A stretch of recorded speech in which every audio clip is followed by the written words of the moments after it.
Hello and welcome to the Green 19 podcast. I'm Dominique Yates, joined as always by Ryan Wood and Tom Silverstein on this snowy, cold Thursday in Green Bay. I don't like it. No. Well, you don't have to ask me that. No. You already know the answer. I was crying about the cold 2 months ago when it was like 58 degrees. I'm like, I'm not ready. So when I saw snow on the car, it was a wrap. Yeah, I'm not a big fan.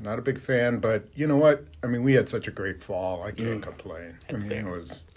It was gorgeous. This was coming.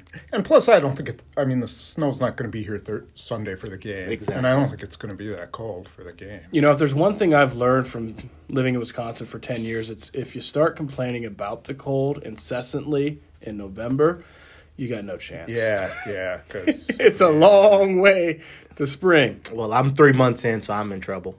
Yeah, you got to preserve yourself. You got to pace yourself, you know. Yeah. I would take bitter cold all through January and February if the sun would come out in March. Yep. You know, instead of being just like, that's when it really hits me, is like March is just, and then April too. It's just rain and April's the worst. By April, I'm always like, I want to see the sun. Yeah. Just give me less gray every day. But all right. Anyway, I'm gonna say the good news: I survived. I made it here. Survived my first blizzard in Wisconsin. I'm just kidding. Just kidding. Kidding. The roads were clear. You have no chance, Dominique. You're in trouble. Dusting. You're one of those. Maybe you're.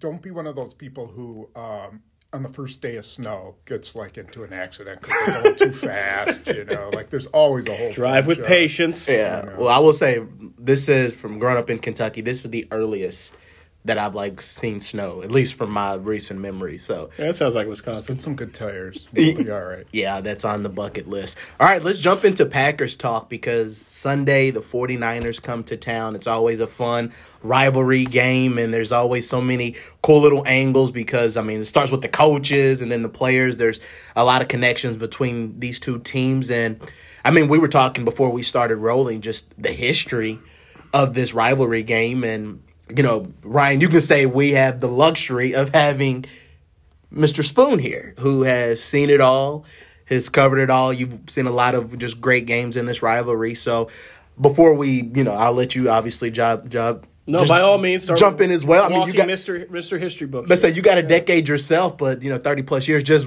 when you've looked at the history of this series, what has just stood out and jumped out to you? Well, it started when the Packers hired Mike Holmgren in 1992, and he brought two coordinators, two assistant coaches who became coordinators, Sherman Lewis and Ray Rhodes, and that just began the rivalry between the two sides. Holmgren just wanted to beat San Francisco so badly. He was from San Francisco. He grew up in San Francisco. And they finally, after 3 years, in 95, they went out to San Francisco in a playoff game, and they just beat the crap out of literally beat them up. Steve Young was the quarterback. Brent Jones was their tight end, and they just put Wayne Simmons, their linebacker, on him and just destroyed him. You could never do that in the NFL now, what he did to him. But anyway, that was the start of it. They upset the 49ers and went to the NFC Championship game. And then it's just gone on. Steve Mariucci, who was one of Holmgren's assistants, went there, and that increased the rivalry a little bit. And, then it was Colin Kaepernick, who was Wisconsin-born, who went out there and just kicked the Packers' butt several times, including one of the coldest games I've ever seen here, where he came out in, short sleeves in warm-ups, and they beat the Packers again. So, and then Matt LaFleur's connection, of course, with the 49ers and Kyle Shanahan, and he's kind of fallen behind the eight ball. I think he's 2-4 now, and lost 3 times in the playoffs. Is that right? That's right. 2019 NFC Championship game, 2021 divisional, and last year's divisional. Yeah. So, there's a lot at stake going into this game. And not just because of that, but this season there's a lot at stake for both teams, especially 49ers.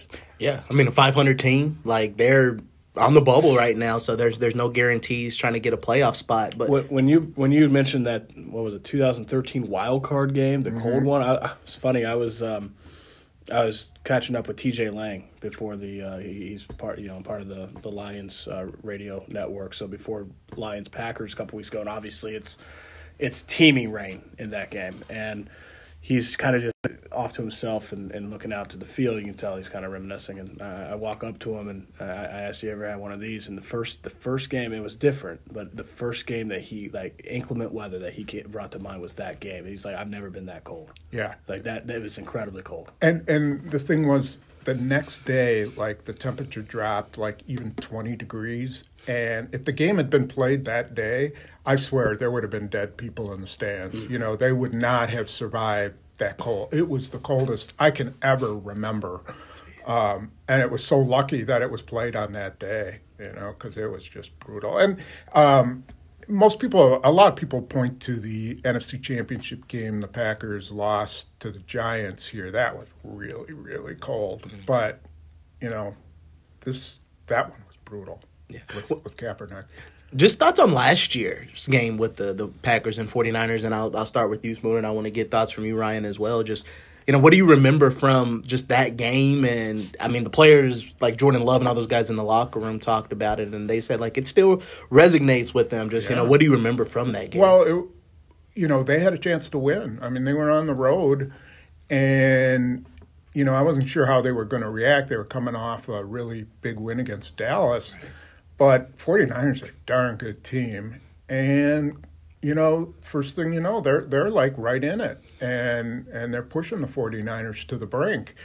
And, you know, if they don't miss a pair of field goals and Darnell Savage isn't their safety, you know, they win that game. Can you imagine if Xavier McKinney was in that position instead? Yeah, exactly. It would have been a completely different outcome. And they played pretty well defensively, except for that last drive. And offensively, LaFleur was on top of his game. You know, they were handling the pass rush and they were running it okay. But, you know, they left it to a last-second drive, and the 49ers are too good on defense. Yeah. What about you? Just, you know, memories and thoughts on just this series and even last year? I want to start here. Last week was a quote-unquote rivalry week, and the Packers, for their part, paid the lip service. Even Jordan Love, Matt LaFleur showed the clips of Packers-Bears. Jordan Love said, it's always important. It's a cool, historic rival. They paid the lip service. The 49ers right now in that locker room are way more of a rival than the Chicago Bears are. It's not even close. There's no love lost here. And even 1 week to the next, listening to Jordan Love describe the two opponents. Last week he paid the lip service. This week he just flat out said, it's a motivating factor. Yeah. Just being the team that knocked us out last year, we're going to be pretty hungry for this game. And you believe him. There's some sincerity there because that was painful. And just hearing Spoon rehash last year's game, I mean, I think it's worth remembering just how high of a level the Packers were playing at that point. Because you think of the 2023 Packers, you got them all over the map. It was terrible in October. They got exponentially better. And they were playing well enough to win a Super Bowl by the end of last season. And had it not been for a few issues that had been glaring throughout the season, issues that no one was surprised that they became the reason why this season ended short of the Super Bowl, they might have gone on, and it might have been even a historic 2023. I think that game really dictated how Brian Gutekunst has not only came into the offseason, but has operated during the season. I think it's the reason why he completely overhauled his safety group. It's the reason why Xavier McKinney is here. If not for that game, Xavier McKinney very well might not be here because Brian Gutekunst paid top dollar for safety in a league that does not pay top dollar for the safety. He knew you've got to get better on the back end of the defense. He went out and got quite possibly the best safety in the league. And you look at that game last year, it was really the safeties in that game were accounted for. They were in the middle of every touchdown the 49ers had. Their lack of safety talent on the back end had a massive imprint on that loss. Brian Gutekunst fixed that in the offseason. And then bringing in, changing kickers not once but twice, right? Bringing in Braden Narveson instead of Anders Carlson. And then as soon as it was clear, Braden Narveson, maybe someday he'll get it, but he doesn't have it right now. He goes and he gets Brandon McManus, despite the off-the-field baggage that was following Brandon McManus, because he saw last year you can't let a kicking situation get out of hand. It will end your season. And on the field, it's been a great pickup getting Brandon McManus. So I think that game really cast a shadow over Brian Gutekunst and was a compass for him on how to proceed forward with this team. When you look at the 49ers this season, for you, Spoon, just what do you make of this team? I mean, very talented. Obviously, they still have a lot of the same pieces that's been there for the past couple of seasons. What do you make of the team when you see them just on film and games? They're the opposite of the Packers so far. Mm-hmm. So the Packers have been winning these close games, just finding a way at the end to win. And the 49ers keep finding ways to lose. Yeah. And they're controlling the game early. They were ahead of Seattle. They had a chance to win that. I think Arizona, they were controlling it. There's one more. I can't remember what the other game was. But then something happens in the fourth quarter, and that's so unlike 49er teams. They usually close teams out, especially offensively. And so they're like the complete opposite of the Packers. And so it'll be very interesting to see this game. 49ers, they've been hit with injuries. It's a killer to lose Brandon Ayuk because you have him, George Kittle, and Deebo Samuel, and McCaffrey. I mean, that's got to be probably the best offensive foursome in the NFL. And, Kittle's been banged up. He'll play this week, but he didn't play last week, and that hurts them a lot in their run game. McCaffrey's, only 3 games into returning from his Achilles. It's just been a weird year for them. Yeah. What do you make of them, Ryan? I mean, similar things, just, what do you make of this year's 49ers team?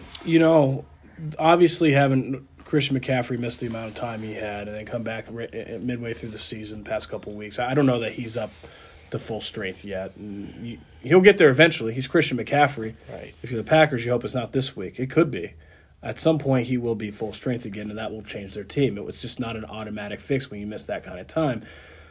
To me, what jumps out is more the defensive side. This is a 49ers defense that, for the past 3 years, has been as good as any in the league. Oh, yeah. Top 10 the last 3 years, top 3 the last 2. They were the best defense in the league in 2022. They're 17th in scoring this year. So we already know you've got a motivated quarterback in Jordan Love. You got a very motivated locker room. They are going to come into this game wanting to send a message. And this 49ers defense just seems more susceptible to being allowed to send a message on than it's been for the past few seasons. The coordinator change they made, this offseason, it's a different group there, and they're still talented. And Xavier McKinney said it himself this week. He said that's a team with a lot of good players. You can't, no matter what the record. Oh, your record doesn't matter. You can't overlook them. But it hasn't been clicking the way you expect from the 49ers, which it means maybe they're coming at a good time because this is a very beatable team. You mentioned Gutekunst reacting to that loss. There was one other position that he reacted to, and that was inside linebacker, and got rid of Devondre Campbell and drafted Edrin Cooper. And now got rid of the scheme. Devondre Campbell is starting for the 49ers. So you can bet, and some of the, at least from what I've read, some of the same fan dislike of Devondre Campbell has popped up out there too, and it makes me wonder what they'll try to do to take advantage of him. That's part of it. They don't have Dre Greenlaw, who was a phenomenal player and got hurt in that Packers game, tore his Achilles in that Packers game. No, in the Detroit game. It was the Super Bowl. Oh, was it the Super Bowl? It was the Super Bowl. Okay, that's right, because he made the game-winning, game-saving interception. He had 2 interceptions in that. Both interceptions against Jordan Love in that game last year. Those 2 guys were phenomenal. Well, also their defensive front isn't the same. They don't have Eric Armstead anymore. Bosa may not play this week. He's really banged up, and that's a different. Then they're kind of like the Packers. They don't really have a pass rush, a 4-man pass rush, and then what do? So it'll be. They're not quite up to what they've been in previous years. I think you knew right away once when you saw Dre Greenlaw crumple to the field in the Super Bowl coming off the sideline untouched. It looked like an Achilles. He was celebrating, wasn't he? Yeah. It was just kind of running onto the field. He hopped and just went. It was nothing. It was all common basic movement. That's how an Achilles tear happens. As soon as that was confirmed, I think you knew it's going to be a long 2024 for the 49ers because they're just not the same defense without what makes them so good. And last year, I mean, they do have Bosa. I mean, they've got players up and down all levels of that defense. But what makes them so good is having Fred Warner and Dre Greenlaw together. Having that as your battery, which, I mentioned the Packers changed their scheme since the last time they played defensively, right? And they have a lot of staples of what San Francisco does in Jeff Hafley's scheme. He comes from that tree. But they don't have the linebackers yet that the Fred Warner and Dre Greenlaw together are. So not having Dre Greenlaw, I just right away I knew like this is going to be a long year for them, and they're really talented elsewhere on this roster. So maybe they can still get into the playoffs and have a decent season, but they're not going to be the same team. Because of that, though, mentioning all the injuries, especially on defense for them. I mean, key for the Packers offense, what do you think? Just run the ball? Or do you think what do you think? Because last week for the Bears, you saw was more about running the ball, establishing with Jacobs. What about for matching up with the 49ers? Yeah, 49ers have a pretty good secondary. I mean, they've got two really good corners, Javarius Ward and Diamador Lenore, who they just signed to a big, long contract extension. Really good nickel back. I think the Packers have to load up and kind of like they sort of did this in the playoff game. Go to a bunch of double tight ends and force the 49ers to stop you on the run game and see what you can do there. See if you can dominate up front and, kind of negate their pass rush that way. And if you can do that, fine. If you can't, then you gotta start throwing the ball and really rely on Love. Love has to have a big game. Yeah. I mean, he's coming off a decent performance, but we still haven't seen the 340-yard, 3-touchdown type of game, and he needs to have one of those games very soon. Yeah, but his best game like around 250, 260, but he had like 3 picks in one of those games. Yeah, he needs a clean game, and it was close in Chicago, but and his numbers would have been much better if he doesn't throw that interception. So anyway, I think there's yards to be made, but they got to find it. His best game was last week. That's the best game he's played this season. And it was really close to being a clean game, which is what I think he needs. Mm-hmm. But I feel like, just watching last week, I feel like he's on the verge of potentially breaking out. It looked like a different quarterback. He was much more decisive. He was healthy. I mean, he was clearly healthier, and he talked about it this week where his lower base felt better getting out of the pocket, moving around, things that we just have not seen him do much this season because of the knee injury, the groin injury. He was healthier. He was quicker, more deliberate with the football. He made the interception, which is, he had a clean pocket. He had an open target. Since the start of last season, he's thrown 24 interceptions, and there's only the second time that he's had a clean pocket and an open target and thrown an interception. The only other time that happened was actually last year against the 49ers, his first pick against Tucker Kraft, which I don't know if you remember the play. It's third down around midfield. Tucker Kraft's coming across the middle. Jordan Love's got a clean pocket. He's got open Tucker Kraft. He throws high and behind. Tucker Kraft deflects it up in the air. Dre Greenlaw comes under it. Those are the only 2 times since Jordan Love became the Packers' full-time starting quarterback that he's had clean pocket, open target, and thrown a pick. My point is that's a fluke. That is a fluke play. It was a good decision. He was in the timing of the offense, had Tucker Kraft open, threw it to the right guy, missed the throw. That happens. That to me was a fluke, and it's something that the whole totality of last week in Chicago, that is something that he can build off of going into this game, which might be undermanned in the 49ers defense, and forward. And if you're the Packers right now, you want to figure out how to get Jordan Love to duplicate his second half of last season. If you can get him back at that level, because that was the genesis for everything last year. We talked about how high of a level they played last season, well enough to be able to win a Super Bowl potentially. That started with Jordan Love, and it would start with Jordan Love again. Yeah, just for the rest of the offense, kind of sticking with it, what more are you looking for outside of, Love, and, what are you looking for with the rest of these guys?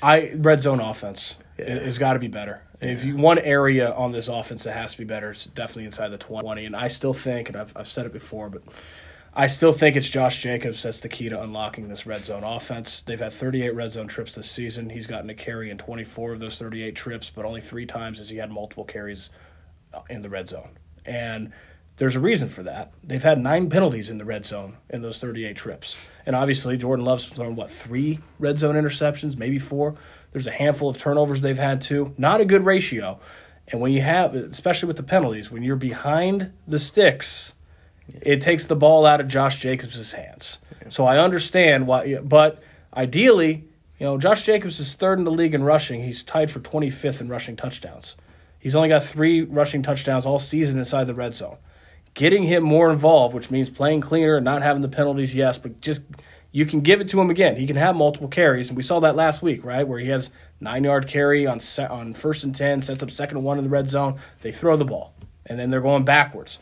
Give it to Josh Jacobs again. Give him multiple carries. I'm not saying I know that'll work because we haven't seen it. We don't know that'll work. But I certainly, if I'm them, I would exercise that and absolutely hammer Josh Jacobs in the red zone until I'm convinced that's not the answer and then move on to something else. Well, I feel like the offensive line has improved enough that it doesn't hurt to try it. Because I think about the 7-yard touchdown run that Jacobs had against the Bears last Sunday.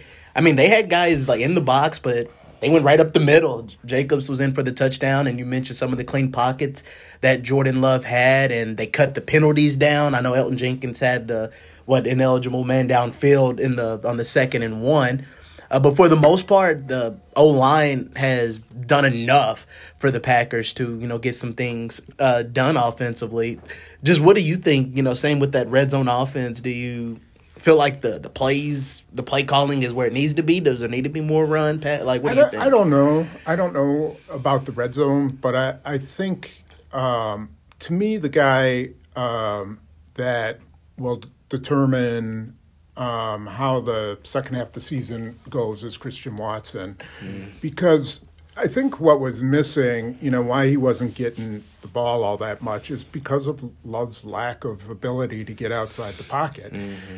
And, with Christian Watson, guys are going to play him 10, 11 yards off the line of scrimmage. And so for him to win going deep right off the line of scrimmage is tough because they're playing so far off him. And I think what we saw was Love being able to move and giving Watson a little extra time to get to where he needs to get to be open. And when they can get him open, Drayton Reed made a reference to it. He's like, okay, that's going to change everything because now teams have to be worried a little bit about him, especially when Love leaves the pocket, and it's going to open up some other things. And I think of the Dallas game, where Love kept getting out and, he kept finding guys wide open because the rest of the guys were getting down the field, and then, Musgrave was open. Romeo Doubs kept finding the middle of the field. I think when Love can get out of the pocket, he's just way more dangerous. And I'm really interested to see if there's any carryover effect from Watson's game to the 49ers. I think of it this way. The longer you have to cover speed, the harder it is, right?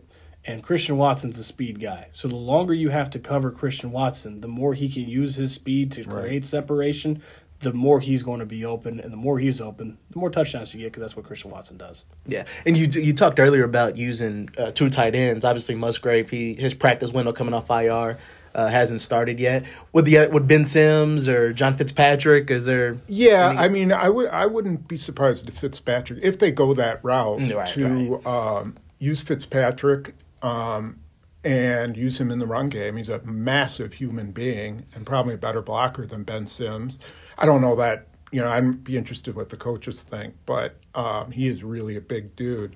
I think they could do some damage, but, a lot of it kind of depends. Maybe they go 2 tight ends and they start doing play action and just doing these 2-man routes, with their wide receivers. I don't know. I'm very interested to see what LaFleur does. He had a really good game plan last year in the playoffs, and now he's got to pull it off again. Now we move and talk a little bit more. We'll talk more about the defense. As of this Thursday, obviously Jair Alexander still hasn't practiced the past couple of days. He missed the second half of the Bears game due to a knee injury. He only played maybe 10 snaps or so in the first half. He was kind of used only in certain packages in the first half for the Bears. And in the second half, he said he couldn't go. But a guy that popped up and didn't practice on this Thursday, Edrin Cooper. He showed up on the injury report Wednesday with the hamstring. He did not go today. Just now that you get a 49ers offense who, you have a Brock Purdy who can manage the offense. He can do some good things in some other pieces. Just, what do you make of just how can the defense stack up with the 49ers' offense? I think that's huge if Edrin Cooper can't play. Yeah. Because they need his speed in the middle of the field. We've talked about it. Quay Walker is not a Mike linebacker. Right. They probably want to play him at Mike linebacker this week. They'll probably play him next week against Miami too. I don't care how long they play him. He's not a Mike linebacker. And he's shown that. So, it almost reminds me of how many times did Amari Rodgers need to tell you, I cannot return punts until you actually chose someone else to return punts? Like, how many times does someone need to tell you, I cannot do this particular job? And that's not a knock on Quay Walker because he's a tremendous athlete. I think that, as Spoon has said, if he's a chase linebacker, and if you put him in space, which is what we all expected this offseason, and let his athleticism play, just let him react, not have him diagnose, I think that you can get something out of him. But how many times do you have to tell you can't do this job until you find someone else? We just we see this in this league. So not having Edrin Cooper would be big. Not having Jair Alexander would obviously be very big. And we talk about the injuries with the 49ers. These are significant for the Packers defense as well. To me, though, I am just looking forward to seeing what Xavier McKinney and Evan Williams as the safeties against this offense especially that just devastated the Packers safety position in January, how much of a difference that makes. It's not going to make maybe as big of a difference as if you had Jair Alexander shutting down half the field, because then you could really put a stranglehold on what they want to do with their vertical passing game and whatnot. But these safeties, the remade safety position against the 49ers offense is what I'll be watching. Yeah, McKinney talked yesterday how nice it was and refreshing just to have Williams back there again. It felt natural. You can tell that the chemistry that those guys have already has been really strong. And, it shows on the field, but it shows off of it as well. So McKinney was just very high on adding him back to that backfield. Same thing for you, though. What are you looking for from the Packers defensively matching up with the 49ers? Well, I think they have to get used to Alexander not being there. I don't think he's playing this week, and I wouldn't be surprised if they held him out of Thanksgiving too, and then just try to get him healthy for Detroit. They have to just accept that it's a bonus when he plays. When he can be out there, great. But you can't go into a game again with him playing 10 snaps, and then all of a sudden you got to switch your game plan because he's out of there. Yeah. So I would expect to see Carrington Valentine starting again, and they got to get him going. It seems to me like they've settled on him as the backup, and I think they absolutely need him to up his game. It'll be a matter. No matter what, they got to stop Christian McCaffrey. They just can't let him run. They got to stop McCaffrey, and they can't let Kittle just run wild in the secondary, and that could happen. But McCaffrey's got to be their number one goal is to shut him down. And the run defense hasn't been horrible. It's been solid. I wonder. I don't think they'll do anything with the linebackers. I just don't. I don't know. You keep wondering if they'll do it, but I don't think it's going to be this week if they do. If they do at all. I don't know that they will. Can I throw out just a big picture question here? What do you do with Jair Alexander? He's got two seasons left on this contract, so it's not like, and he's only in his age 27 season. So it's not like he's getting closer to, he's at 30, but he's getting closer to 30. He's really good when he's on the field. I mean, no question about it. When he's healthy, he's played at a high level this year. But you got an aging cornerback now that can't stay on the field. Like, what do you do about that long term? Well, I don't think you can cut him. I mean, No. I just don't think that's wise. If you can get 10 games out of him a year, okay. I don't know what you could get in a trade for him. He's got a lot of cap money hanging out. I'd have to look it up, but I think he's got a ton. I think you gotta play it out this year and see what happens. And you don't have anyone to replace him. I mean, you're going to have to draft corners coming up or sign a free agent because their depth just isn't that good. I don't think Stokes will be back next year. I don't know that Corey Ballantyne's the answer. They tried to draft the kid from Penn State, and he's on the practice squad. Yeah, I think that's a position they're going to have to really address next year. I'm wondering if that's going to be a free agent. If you start thinking, where could the Xavier McKinney of next spring be? I'm thinking corner. I don't know who's going to be available, but because they're going to have to draft a lot on that defensive front as well, because they've got a mismatch between their personnel and the scheme right now in terms of pass rushing that they're going to have to, I think, infuse with more 4-3 type guys to get more pass rush during the offseason. And you're right, they're not equipped. They don't have another Jair Alexander. They don't have a guy that can do really remotely close to what a healthy Jair Alexander can do at that position. There's some holes. I mean, there's some things that Brian Gutekunst is going to have to address for the offseason. That's a different topic for another time, but it gets me wondering, what do you do there long term? Because Jair Alexander not being able to stay healthy, we just say it at this point like it's fact, because it is. But that's a major problem. Like, that is a really, really big deal. It is. I mean, you gotta. If you kind of think, well, okay, if he's there for the playoffs, great. Yeah. Then you're okay, and who cares what happens in the regular season? But you can't keep, patching and hoping that you're gonna win the division when you don't have your best corner on the field. I mean, he's got to be on the field against Detroit. That changes the game completely if he's on the field. You could argue he's got to be on the field this week. This is a big game. It's another NFC team that you might be vying for in a wild card. We talked about the heads, right? And if he's not, it's just you got to have your guy on the field for the big games. And this is another big game, and you're absolutely right about Detroit. But it's a big deal, especially when they're, like you said, there's such a gap between Alexander compared to like Ballantyne or a Stokes or a Corey Ballantyne. It's like when Alexander's on the field, he's on an island. Kenny doesn't have to worry about anything over there. Williams, he is on an island by himself, can shut down the best wide receiver.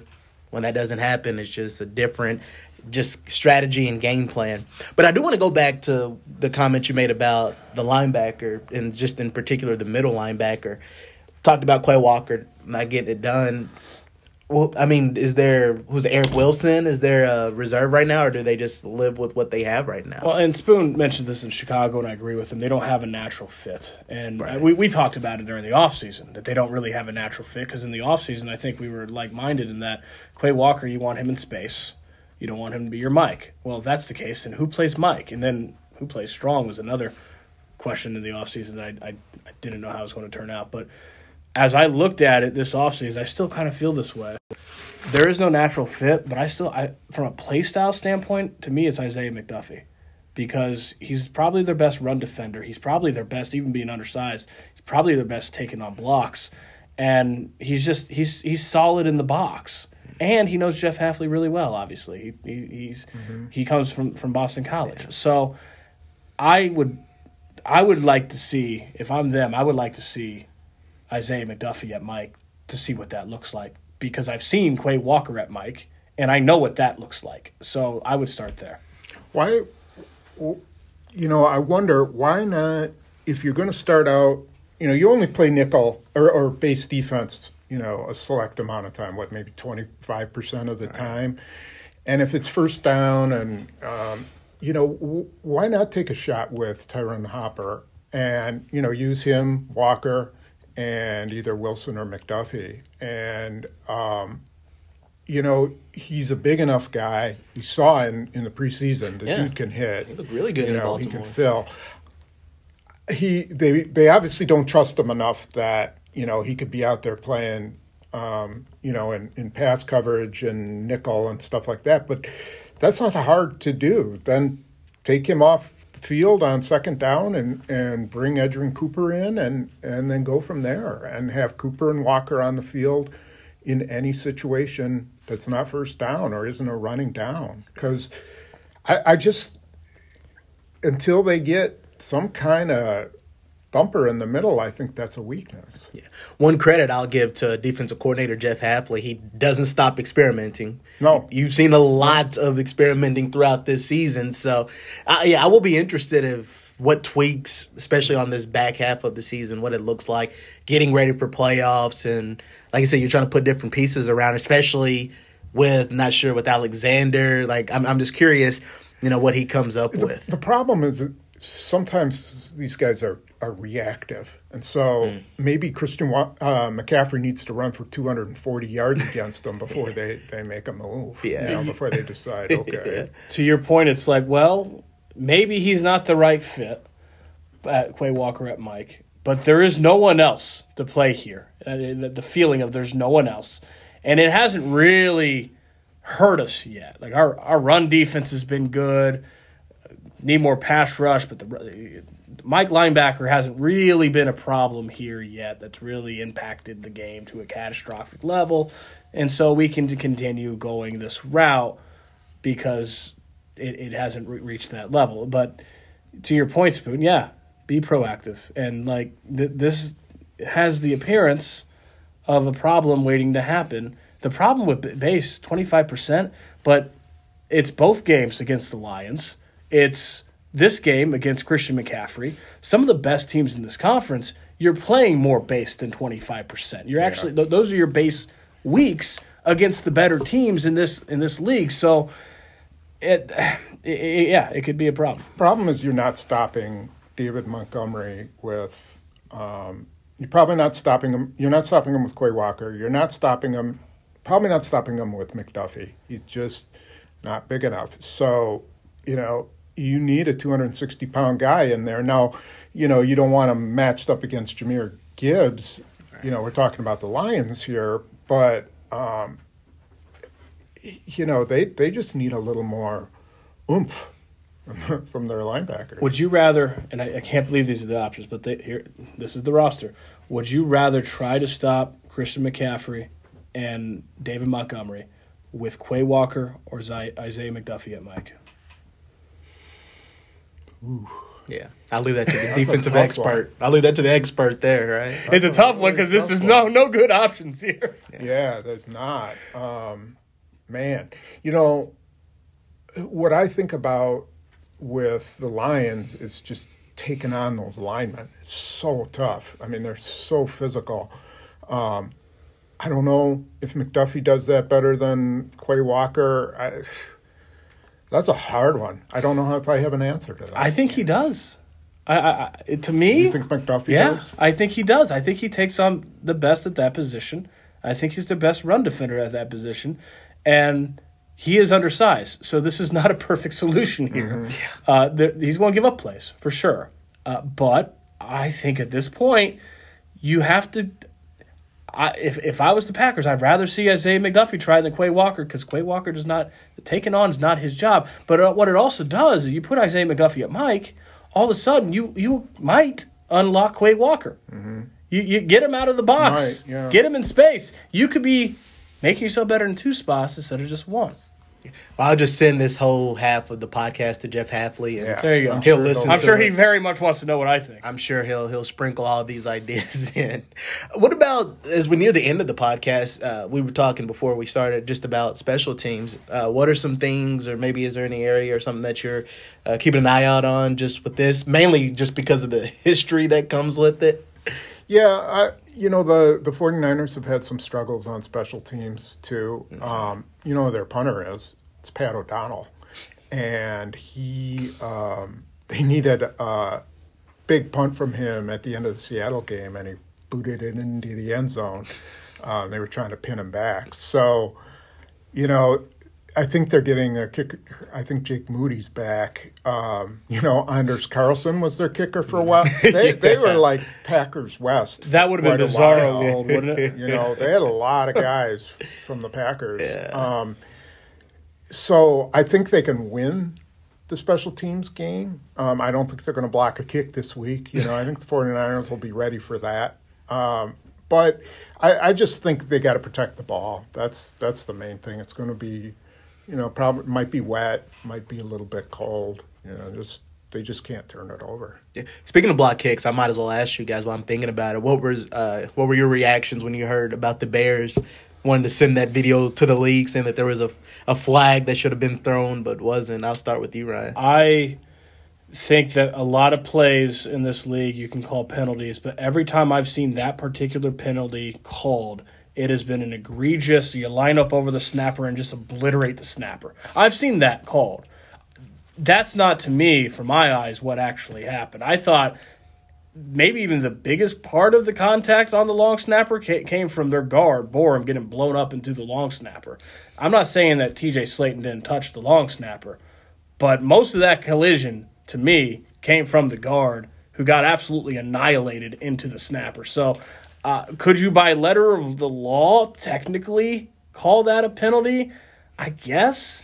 But it would have been just an egregious call. I didn't see it. And what Matt LaFleur said, that's why you don't leave the game in the hands of the officials. I mean, how many calls went against the Packers in that game? How many calls before that went against the Bears? Both ways it happens. But I thought that would have been egregious. I don't know what you thought, Spoon, but I didn't see it as a penalty.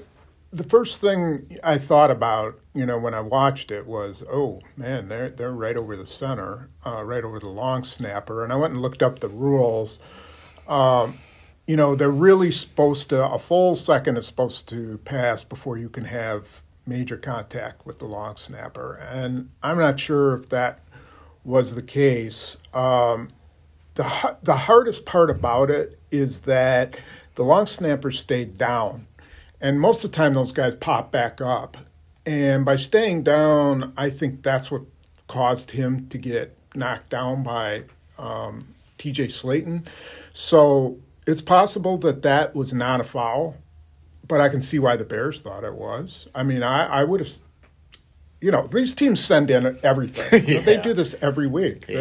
They want clarification. And I wish the league would clarify that stuff. If the officials screwed up, then tell us why, or if they didn't, tell us why. But they won't do that anymore. They used to. I'm not smart enough to know whether that was a penalty or not. I just don't know. It was really a borderline case because I think it you have to kind of guess on what the long snapper did, and by staying down, did that create more contact? So I don't know. Did you think it was major contact? Yeah, I mean there was contact for sure. For sure, they hit him. I don't know if it was a second after he snapped it. I don't know if it was him sort of creating the contact, like a guard trying to take a charge or something like that. I don't know. Yeah. But I can see why the Bears are ticked. And their fans are ticked, and I can see why the Packers think, oh, it was fine. Yeah, see, I see it different. I see it as the guard initiated most of the contact when he got blown up, and there was contact, but I would not have called that major contact. Which is the point is that's how subjective this is. Mm. I mean, it's tough with your eyes to call it right down the line what it is. So I just in that situation, if the roles were reversed, I would say that's not a penalty on the Bears. Same exact play, right? Like, it's got to be more than that to me. Yeah. If I was a Bears fan, I probably just would have been more mad about how the coach melted the clock and waited that late to try the field goal. I probably would have just wanted something different to happen. It would have been a bailout. Like, if a penalty there would have bailed out the Bears because they did not manage the end of that game well. Yeah. And I think that's what Matt LaFleur was getting at, which is you don't leave it in the hands of the official because they did not manage the end of the game well. Rich Bisaccia saw that there was a low trajectory off Cairo Santos' foot. I don't know how the Bears didn't see that to think, hey, let's get closer. Like, there was a mismanagement there. You get bailed out on a call like that. I don't think that's the right way for that game to end. That's true. Any other final words, final thoughts? I'll start with you, Spoon, just heading into Sunday. Yeah, I'm looking forward to a really spirited game. I think these two teams are, I think the 49ers really have their backs against the wall, and this is their game. If they don't win this game, then their only path to the playoffs is winning the division because they're not going to be a wild card team. So they got to win this game, and I think for LaFleur, he's got to get his team going. They could afford to lose this game, but it's not ideal, and it's more about gaining momentum. And they need to. They got lucky. And they were delivered this gift, in the Bears game. Now they need to take advantage of it and say, okay, we'll use it, and now we're going to march forward. So we'll see whether they do that or they take a step back. Ryan. I couldn't agree more than anything Spoon just said. I think that's what makes this such a fascinating game is the 49ers are clearly in the confines of this season the more desperate team. Yeah. They can't fall to 5-6. That just – it would be real tough, right? Because the NFC West is what it is. It's not catastrophic, but it's really not good. So they're the more desperate team, but the Packers have been very, very blunt about, there's revenge on mind. Like, this is a personal game for them, which kind of, to me, negates the advantage of usually the more desperate team has. So you've got a desperate team versus a team that wants to really send a message against their opponent, and I think it'll be fascinating to see which side wins out. That's true. But no question, if the Packers play the 49ers like they played the Bears, they do not win the game. I just think that because of some of the experience that the 49ers have, and like you said, they're playing like they need to win. I just think, and they've been in some of those close game situations too. Maybe they would be able to get over the hump. So I think the Packers just have to play cleaner football. It's never winning or losing is always the most important thing. So that it starts there. That's the bottom line. Is the bottom line, but it's really important. There's a checklist now. Can Jordan Love get through a game without an interception? Can they keep the penalties down like last week? Can they actually score consistently and be efficient in the red zone? Can they get pass rush with their defensive line? Drop passes. Can these execution things continue to, or in some cases start to clean up or not? It's not as important as winning or losing. They'll take a win however it comes. But that is that's 1B. I mean, that is very important as they go forward. And that's what Spoon, I think, means by momentum. Like, that's how you get it. Yeah. But and you wrote about it, too, a little bit, right? Yeah. But I also want to see, does Bosa play? Kittle is. I'm also keeping an eye on Purdy. I don't, he didn't really do anything on Wednesday. He hurt his shoulder. Shanahan is known for playing games with, the injury report. And so, I don't know. Maybe it's possible that it's a injury that could keep him out. But that'll be something to watch for me, too. Is he active first? And then, two, how good is he with that right shoulder injury? Yeah. So it'll definitely be an interesting game Sunday afternoon in Lambeau Field. The Packers taking on rival 49ers. So we'll be following along with that. We have plenty of coverage leading up to the game on Sunday. So be sure you are following along on the Milwaukee Journal and Packers News. So for Ryan Wood, Tom Silverstein, I'm Dominique Yates.